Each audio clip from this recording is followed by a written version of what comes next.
دم باش تماشاوان هجا خلق کنوج پروگرامی هفوینا آرکی مجارا ما ایروجی لسروی که دو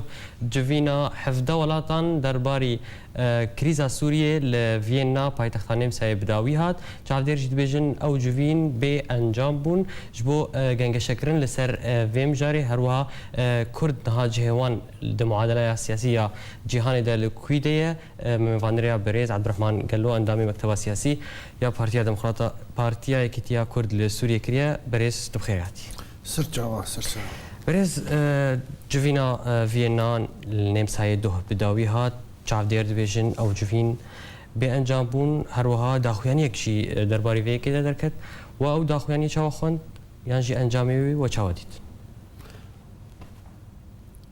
ركفتنا نمس يا فيينا وك ما خوندي از دبيجم نبي انجام بو ركفتن لسر چند خالان هات كرن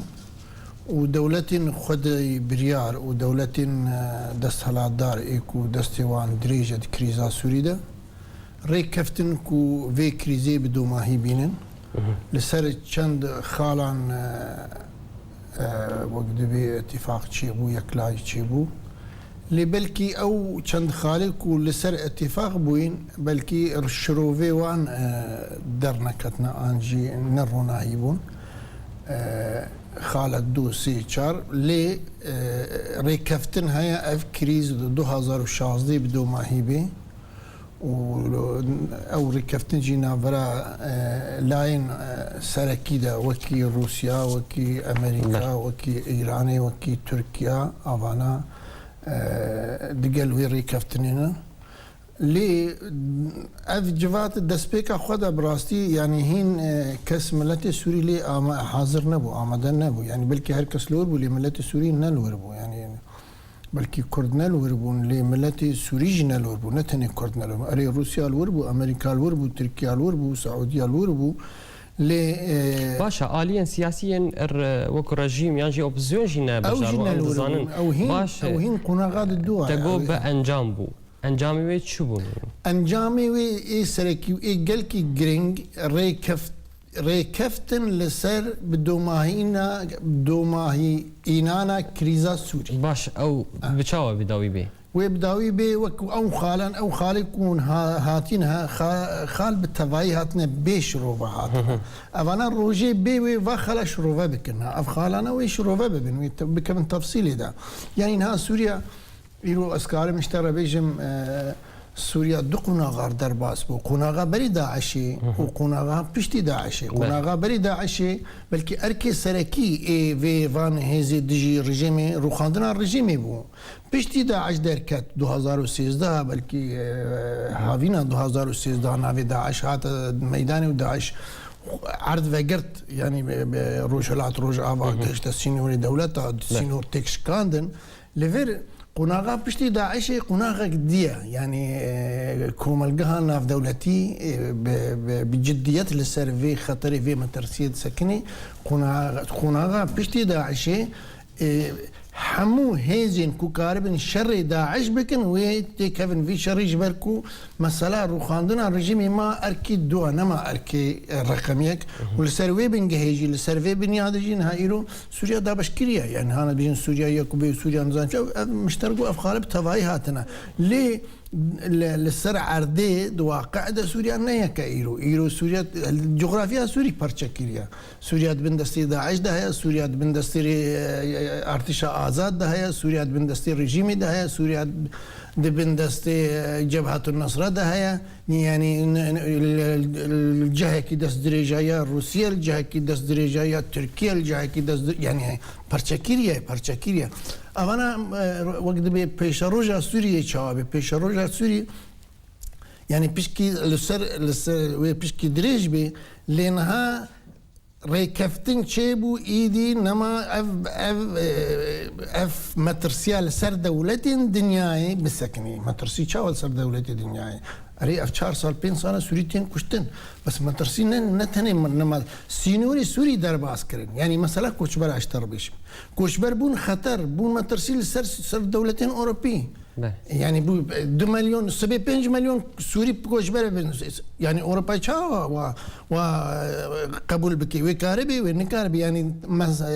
بروبلما سوري دركت دربي سوري سوري يعني حتى كوملغا نيف دولتنا ما كانت شاري جيبكي مجبور والهافرون ومجبور لهاف كرنا وبمجبوري جي واتفاق باش وقوم نهاش تفهم كر الهاف كرنا والثاني شر داعش يعني همو شر داعش بكن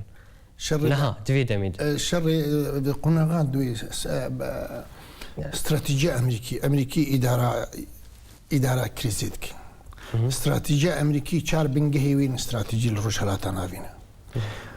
بلكي بري داعش او بيشو باشا او استراتيجي نقل كي زلال بولي ايرو بشتي شر داعش هاتي ميداني استراتيجية امريكي لسر چار بنگها يك جي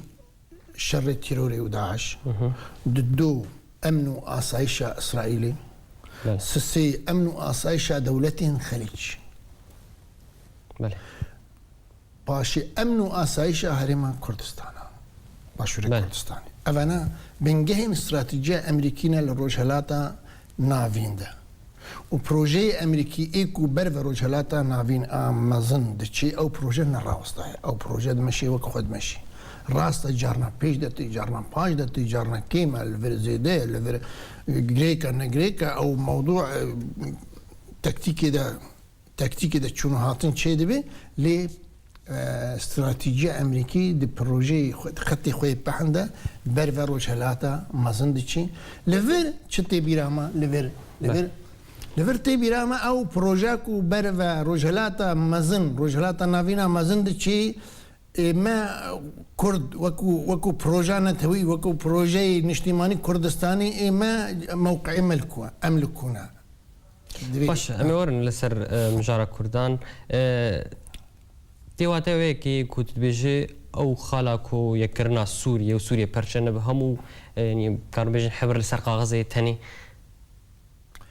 از كارم هنا في خالد بيشكي رونا هي كي بدمي اف 10 صالة اف 20 صالة صومال نافي دولته وبخلنا دولته لبنان دولته وبخلنا دولته عراق جدو 2007 عراق الشيعي يا عربي دولته ونافي عراق الشيعي ويا سنيجي نا كردستان بناف دولته ونا دولته يعني چه مشكله الجم وان خودي اجندا يان خودي وان بروجا كو 10 سال دي سوري ناوي دولت بي ونا دولت بي اري بناف دي بيجن امي سنوري بباريزون يك دولت بي يك مزانچ بي لي روشلاتا ناوي بربه پرچا بونيچ باش اف جوين هر بردوام و جوين هيجي بردوام بكن يا فيينا بي يان جيبريجي وكو جنيف يك و جنيف دو لي هيج رژیم اسد بردوام لسر تو باران کرنا ولاتين سيفيل يعني أبي يكتي واتيات شيك يعني بحثا فيكي نايكر عندنا باوان جوينات شر هين بردوام شر نسكني يعني جالي رجيمي واجي نسكني وجالي ام بيجن هيزن تشك داربا بحمو رنج خو شر سوريا نسكني إلو ام دخوناغا برياردانا چار سريه دانا يعني إلو روسيا هاتيا دورين رژیمی بپارێزی و رژیمی بپارێزی ناوچەین باژارێ مەزن بپارێزی یا نه تیرۆرتەنێ کەسێن دژی رژیمێژی دووری دەڤەرێن کۆنترۆلا رژیمێ بکەی لێ ئەوا کوتت بێژێ شەر بسەکنی ئەس باوەرم نێزیک و دەڤەرێن باژارە دەڤەرێن ئیرۆک و دەسەلاتداریە رژیمی تێدا و شەر بسەکنێ دەڤەرێن لێ دەڤەرێن هەنا وەک دەڤەرا دێر زۆری ئەس بێژم وەک دەڤەرا ڕەقا دەڤەرا تەدمر دەڤەرێ گوندەوارێن حەمسێ و بەلکی وێ شەر درێژ بێ تێدا بەلکی بساڵاژی درێژکە يعني او دفر نمشترقوا سوريا برشكيل يعني باش هردو آلين سياسة يعني وقت رژیم يعني اوبسيون نبشدار بونا وان سدما يشي الوان جيفيني فيينا ده يعني شما نهاتن بشدار كرن والسر كريزاوان اخافتن شي يعني بشدارن ونا بشدارن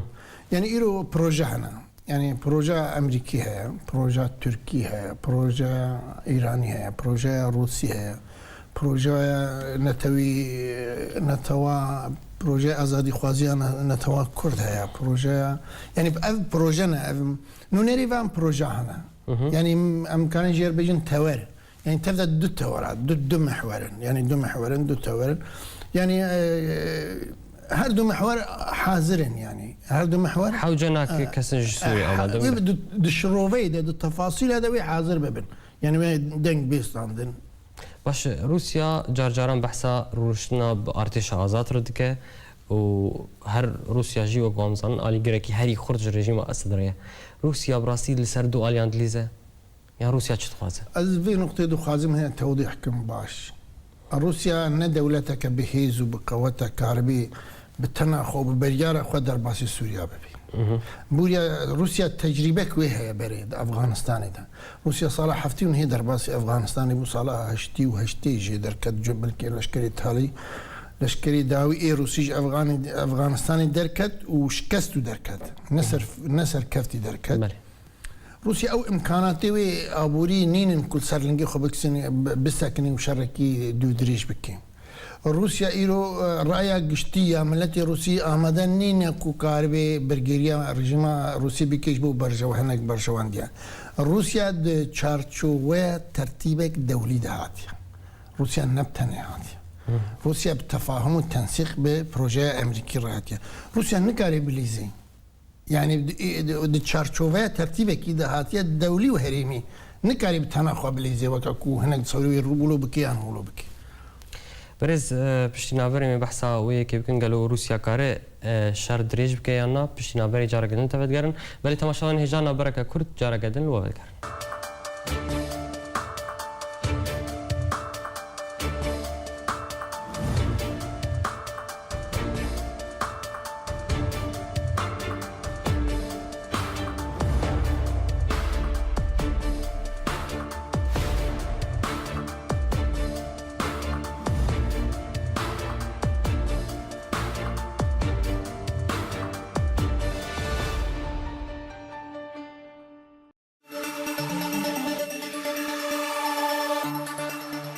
دوباره اسلاف تماشاوان هجا ودگرن علی میوانی خواه برز عبدالرحمن گلو اندامی مکتب سیاسی پارتی اتحاد کرد لسوریه برز بریانا برج می بحث هوید کرد تجی گوت روسیا نکاره شر دریج بکه یعنی شر دریج بردوام بکه صدماوی که چیه يعني روسيا او كارين امكانيات الجويتنا يعني وزراري دينا من صدام اشترى جمارتنا سي صدام هابو يعني رأيك قشتي يا روسي آمدانينك وكاربي رأيك قشتي مهمة لأوروبا مهمة وروسيا يك بارتشيج أوروبا يعني روسيا نا سوريا ونا إيران حتى إمكانات وتوانين روسية أبوريجي أو إمكانات نين كشركي دريجو بردوام بكي الدلفي ولاتي خوا كاري وقت دبي برجريه البرجواندي خو بكي بس نب بشركي دو دريجو بدرب عصبونا بجي أزبيجم وديسا ماجو ما أزدو باردكم بنقطة تجربة روسيا هي أفغانستان ده تجربة شكستني هي روسيا نكاري ببردوان بكي روسيا نأو دولتها مزنا سر روسيا نأو دولتها أما بقدر نسر إيراني إيران أو جي آلجيرك حري خورتش رجيم أسدرية تيجو إيران او نارين يانجي بشجرياوي نما وكو برياج اسدر بحثا دما كافاغو هيز يعني فتراك حكم انتقالي ديك راستي افيك راسته نا دو خادم بيجم بروجا ايراني ضد فريدا بروجا جلكي جرينجو ما هو بهيزه واف بروجا ما ترسيك وي مازن هي لسر دوزانا توي كردي يعني خطرترين بروجة لسر دوزاما بروجة ايرانية جبر اف بروجة نا يعني ازو خازم قلتنا كي بيجم ايران نا دولتها ايران بروجة نا دولتها بروجة شيعي عقائدي عمري 1400 سالة خطرترين بروجة الدولة امادة رجالات النافيندا للدجي پروژه آزادی خوازیان توا کردیان پروژه آزادی خوازیان اجتماعی کردستانی بروجه شيعي عقائدية يا كرديجم حتى كريز نافاروكا أن هندري كردستان باشوري كردستان يجي يسأل بيوي أو بروجتي يعني الفيديو يجيبو أم زانبن وقاربن لسر بروجه شيعي راوستن بروجه قلكي خطر لسر باش بروجه لسوريا مش مجرد خدرنا كم بيتر إيران يعني دبيجن هلوستوي وكبري يا نا إيران خالك هيا ذو خازم توضيحكم يعني برسكتي بيرا هناك هذا بري إيران لفربونها روسيا هاتيا لفر يعني ويتشاول هذا بكم روسيا وإيران هر دسري دبرو شقيدة دكلن يعني دب بروجانا يعني شما هردو كارن لفربن يعني شما وين إيران تنيبي بري إيران تنيبو شما إيران نكاريبو مثلا شما وين لفر طبيعتها هردو بروجيا روسي جدايش طبيعتها بروجيا إيراني مش تقول بروجيا إيراني بطبيعتها خوش شيعي عقائدية دودريج استراتيجية بله يا روسي لسر بنجهين برجواندين دولة روسية بري جه دست درجة روسيا بو بري جه شونا وقت بيشونا وين بو يعني جي روس جي او جي ربع عربي بيجي مناطق نفوذي روسيا بو مثلا برجواندي ابورينا يا عسكريين كريم فروتنا بروجا ايراني يقولوا دورترا كورترا استراتيجيترا يعني فكريه انجمن اجتماعية كرد السورية دو بلاغك وكو داخو يعني كي درخست ديسا اصرار يانجي رجدة لسر ديتنا شهرسرية كسياسي جي سوريا را و داخو يعني چاوا ديت وچلو ديت سرچ بنگهي هاتي دانين او داخو يعني انجمن اجتماعي كردي سوريا انا كسي گاون باش داویجی گاون باش داویجی بأركي خوا براستی بأركي خوا رادبه لگوری امکاناتا اوجی و بویرا جی دشوپینه و همو امکاناتی خوا تشتی دستوی دل گوری امکاناتان چالاکی خوا دکی رقهاندنا انا كسي باش هاتي قهرتن إرادا قهرتني باش ديدا تشيبوا إصرار لسر خباتي وإصرار لسر إنه أنا كسي خدان بروجي نتوية إصرارك مزنها وأندامن بدك أندامن أنا كسي أندامن وانجمن اجتماعي كردي للسوري براستي هموجي خدان ديروكن خدان بروجي نتوينا از بيجم چالاكين كودكي او چالاكي وي هين بردوام بن بلكي تصعيد جي ببن باش ام ناخذ مجاري در كيفن ام دبيجن افداخ يعني لسر چهاتيه داين يعني انا كسي لجدرفي بيونديه مي درفه بروسيا بامريكا درباري كريزا سوريا حتى أنا هو تشكريا حتى كو أبدأ يعني درخستيه يعني سوريا ك دبي شهر سرية كسياسي جو سوريا بريطانيا وكود داخوياني دهاتيه يعني نها أنا كسي الكوريا معادلة الكوريا أنا كسي للدجاية لآليكي لجم أوبوزيسيونا سوريا كواليسيونا أوبوزيسيوني ائتلافاتين سوري والآلية ديجي خدان بروجي نتويا تنسيق وترتيبي لقل هريما كردستاني لك يعني الدجة الهريما كردستاني يجي كاري خودكي بتنسيق وترتيب بهريما كردستان عراقي رباشوري كردستان را والآلية ديجي باش بأوبوزيسيون سوري بائتلاف وطني أو أندامك جي يعني وقت بأندامي أنا كسي أندامي ائتلاف وطني سوريا لسر هردو برای انا کسی کاری خودکی و هیویه انا کسی نه وقتی کو گوتنه کید بیجی آندا خوازه کیدی کی جبر انا کسی یک پارچه ائتلافی و ترتیب و تنسیق پیشمرگی و هنر کردستان باشوری کردستانی يعني انا كسي نبي هيفيا وقت كنت بيجي زاني تشد بيجي وزاني تشبكي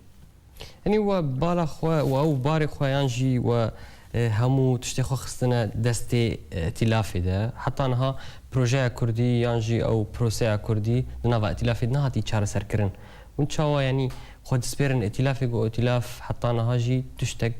درباري كردان در نكريه يعني تشمعون الحالة خنا خبت درباري في كده راستا أبا قوتي راستا يعني تلاف وكو تشاند وكو ثقافة بلكي أو نيريني واجينا وكابن السر دوزا كردي والسر مثلا شارع سريع دوزا كردي بلكي نيريني تلاف دهم دريوي دجينا وكابن بس ما أخونا بارسي أم خدان مشروع يعني مشروعي أنا أنجمنا الاجتماعي كردي باش واضح وباش رونا هي يعني النفيسيا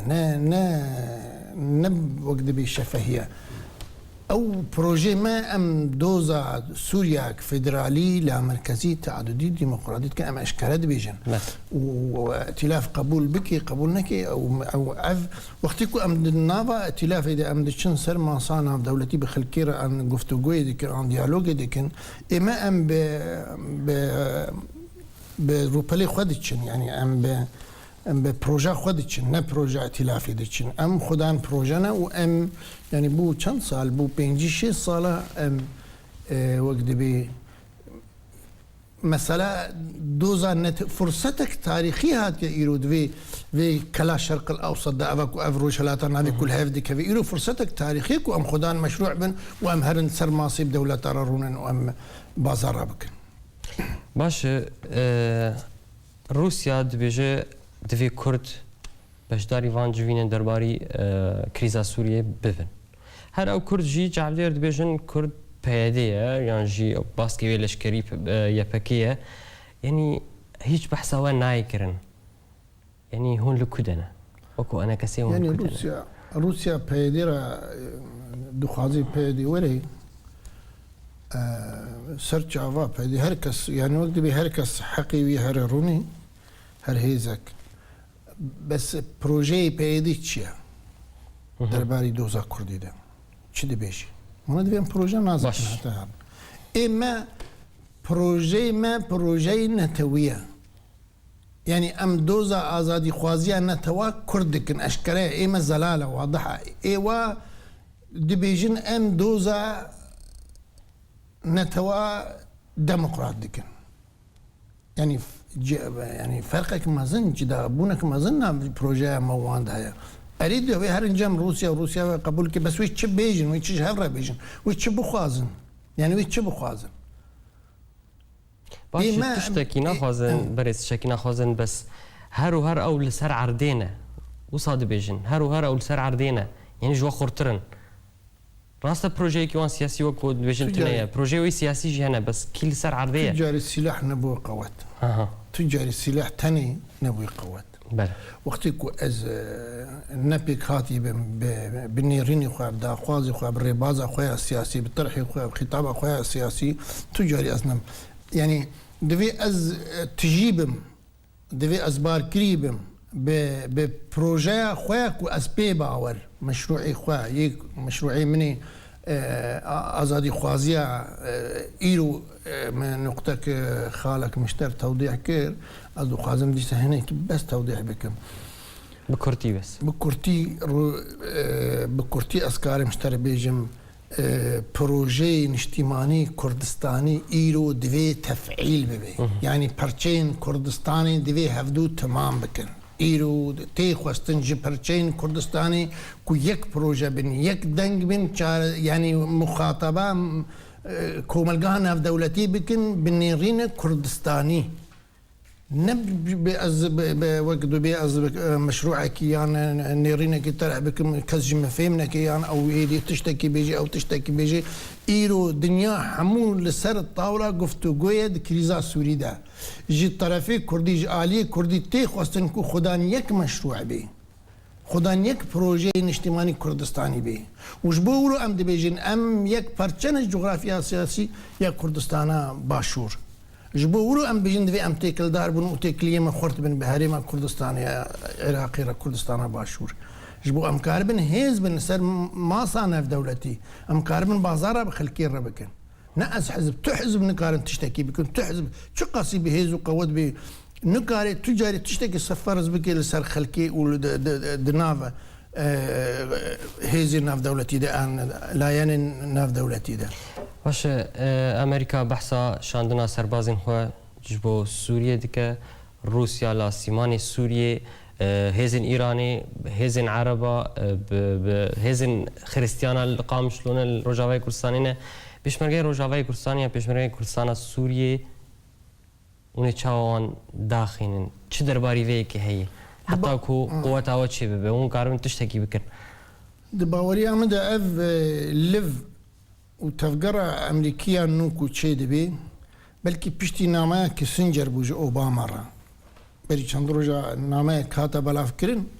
دول ستریت جورنال دا کسنجر شیان بو هشداری دا بو اوباما قدو تا للرجالات نافي يعني دناف ريزا رمرو دخيني يعني بلكي مباشر نبو لدناف ريزا رمرو دخيني دبيجي تا بروجي امريكي الباش خستيا الرجالات نافي ودفيت تخو غلط عندي وقت الروسي كرين شريكية خوا يعني بفي معنى دي بيجي دوفيتو استراتيجية خوا بوكاريت الدنيا حمو كريا دجمني أمريكا إجبولو أز دي بيجم أف لفا أمريكي أف تحركا ويان نو أو استراتيجية مكان بيجن استراتيجية ويان نو الرجالات النافي أود سوريا دا وأمريكا وهركسي بكي آريكاري سركفتنا بروجي أخوة بيشمرجة جويدنا وانا بدرباسنا بيشمرجة اشترى بيجم حكما قطعا ودنا في معادلة دابن قال لك سباس بريز عبد الرحمن قال له اندامي مكتبة سياسية يا بارتيا اكتيا كرد لسوريا كويرو تمرمي وام قال لك سباس سرجاوي بلي تماشاوان هجا سباس بوجي هرشادو بختوان